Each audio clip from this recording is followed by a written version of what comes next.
I got one now. Coach, Phil just asked if y'all are the bullies now. What are your thoughts on that? Well, he's wearing a Yankee hat, so.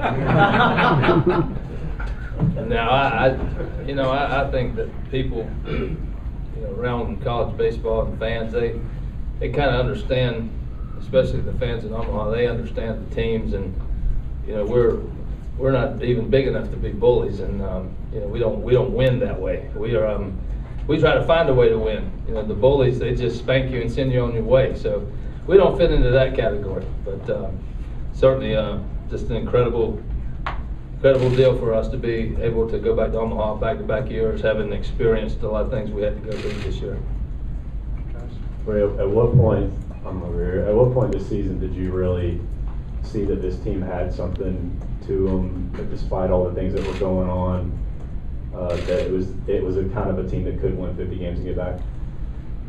Well, you have different times maybe that you try to draw from. I really felt like the Sunday win at Florida when Colby came in and shut the door. Brian Harper got to start, and he came in and kind of shut the door in the middle. We won a 4-3 game. I'm not sure that we were the best team that day or even now, but we found a way to win. Our bullpen was back this year. We had Matt, we had John Taylor, we had Mata. We used Brian Harper down there for part of the season, Tyler Webb. The key was if we could do anything up front. We had to go with Michael because we felt like he was the experienced guy, not knowing he was going to give us the kind of year that he gave us. That being said, we had to find guys to pitch 2 and 3 and 4. And, it started out with Webb, Westmoreland, Neff. They did a good job for a while. Then they had some issues with some soreness, and Colby comes in and Kumas comes in, and we kind of hang in there. And so I started thinking, well, if these guys can give us 4, 5, 6 innings, we still got the bullpen. And we can win some games that way if we play D and get some timely hits. So I kept thinking that, we weren't going to be awesome, but we might win some close games. But it's, as you well know, we try to find a way to win. We can't just go out there and smack you around and hit, 3 2-run homers or anything like Westlake did last night for the Commodores. That doesn't happen to us too much. But these guys battled. I can't say enough good things about Robert Berry, Stephen Neff, Jake Williams, Evan Marzilli. We had to change our lineup. We're in a major college baseball program, and I have to tell a guy that hasn't swung the bat in 3 years that, hey, you're going to be in the batting practice group tomorrow, and we're going to have to play you, Stephen Neff, and take you a few days and get the rust off, and let's go. And he, he's been outstanding for us. Played good defense. Jake has. Marzilli played center. Barry stepped in for us behind the plate, but Brady's been banged up. It's hard to find enough guys to do that, and they did it. That was just an incredible group for me to be able to. Those guys just kept grinding and thinking that this is going to work. I'm not Jackie Bradley in center field, or I'm not an Adam Matthews type talent, but we're going to find a way to get it done, and they survived and they contributed to help us win. Ray, I know you're looking forward, but I'm going to ask you to look backward for just a second. With the way the game has changed, not to mention the defensive changes that your team had to make up the middle, and losing the 1 and 2 starters, where does this kind of stack up as one of your coaching years? I mean, as you look back on it, it must have been very challenging. Well, challenging, but players win games. I don't go between the lines, and if you can find the right group of players and the character, and you got enough of them, you got a chance. And that's, I believe in that very strongly. Do you have enough players? Do you have enough ball players in our game? And when you run a guy like Wingo out there, and Brady Thomas, and Walker, so many guys that have been there before, and you give yourself a chance. Like the ESPN color guy, Paul LaDuca, he told me afterwards, I'm a Scott Wingo fan. I said, well, join the contingent. There's a lot of Scott Wingo fans, and that's you got a chance. You got a chance when you got makeup guys. DC. Ray, when Christian stepped to the plate in the 8th, kind of harkening back to last year, did that cross your mind at all, saying this is where he came up big last year? No, it didn't. I was more concerned about trying to get him on base there, and And I told him, I said, you got to be aggressive. You got to take some shots here. They threw you a changeup. They got him inside with the fastball in his first at bat, and I said, you're going to see another changeup. And I said, put a good swing on it. If you pull it, you got a chance. You're not going to hit it out in the middle of the field right now. And I thought it actually was a pretty good pitch. I'd have to go back and look at the tape. It didn't look like a real hitter's pitch, at least from where I was sitting, and he was able to hit it pretty good. It looked like he was going to go off the top of the wall, but he got it out. Christian Walker's as good as it gets at our level. He's a guy that he's a guy that other people come after. And when we had some injuries, we didn't give him a lot of protection, but he's been very steady for us. Coach, I know you talked a lot, even a couple of days ago, about how hard it is to get to the World Series, and this is 5 trips now in 10 years. I mean, is that even a kind of an eye-popping stat for you, so 5 to 10 years, considering how hard it is to get there?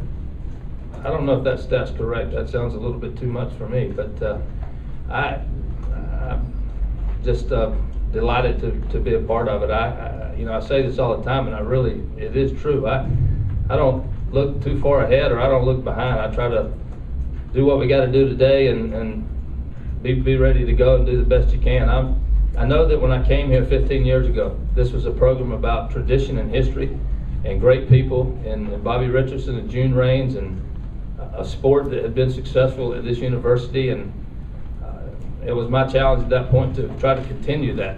And we've been very fortunate that we've had some opportunities to get out to Omaha, and then we had the great run last year. So it's very special. I'm just happy to be a part of it. You talk about how, I guess you say all the time, go out and win anyway. It seems like this team has really kind of adopted that. Can you talk a little bit about that? Well, one of the things you can do as a coach is you can make points from time to time, and I try to do that. I try, especially at practice, I will criticize players relentlessly, because I think you have to learn from that, and you have to be tough-minded, you have to be a competitor, you have to have tough skin. But beyond that, you try to find a way to survive, and you can't worry about things that happen. You make errors, bloops fall, great plays get made against you. You just continue, and you try to grind it out, and you try to feel good about what you're doing, and we always talk about find a way, win anyway, and overcome adversity you're going to have. And as I said, when you get enough guys, when you get enough players to buy into that, it gives you a chance. It's not a guarantee. I mean, you can be the greatest coach in the world, which I'm not, but if you don't have the right players, it's still a challenge. And that's all you're trying to do is, grind it out. Give your best shot for 9 innings, and then feel good about what you did, win or lose. And we got a lot of players that, I don't know that they'll have great careers in baseball, but they do it the right way. Chris? Ray, take us through that 5th, 6th, and 7th inning where you get the double plays and able to just keep the game close at that point. I can't take you through it. We just kept trying to mix and match and get pitches and make pitches and put a guy out there that's gotten some ground balls and try to hope that our guys in the middle get a chance to touch it and handle it. And it worked out. We had a couple of balls hit that we could turn. One we didn't turn where Springer was able to beat it out to first when Mooney couldn't get it out. But it's part of the game. You got to give our guys credit for being able to make pitches and make plays at the right time. You look at the score 8-2, and a lot of people will think, well, the Gamecocks had a pretty good game tonight. Well, as you know, it was a very difficult game for us. We seemed like we played uphill the whole night. Even when we got to 3-2 and Springer makes that catch off Neff's bat, miraculous. And when you make plays like that, that changes and generates momentum the other way. And fortunately, we were able to get some runs there, but we just were able to do enough good things there with our pitchers. And our guys, Mata, Webb, Taylor, Price, they understand their role, and they try to perform and do what they can while they're there to give our team a chance, and they've been outstanding. It seemed like Colby was really struggling to get his breaking stuff over and missing with that slider. Was there any thought of going ahead and maybe pulling him for a net or a long time, reliever maybe earlier than you? Well, Mata was a long guy just because they had 7 righties in there and maybe getting some ground balls with his sinker. I didn't, I'm not used to that dugout over there, so I have a hard time understanding exactly what's going on with our pitchers as much as I do in the other dugout. And I thought Colby had pretty good life on his fastball. He was close enough with his breaking ball, he was getting some swings, but then I guess what inning they got, the second inning where we had 2 outs, nobody on, and a flurry, 2 runs in a jiffy there. And they got some good swings at him. And then he settled down. I think he got 7 or 8 in a row after that point. But they continued to hit a few balls hard, and that's where we get to the 4th or 5th. We say this is where we go with their matchup guys down there and try to hang in there.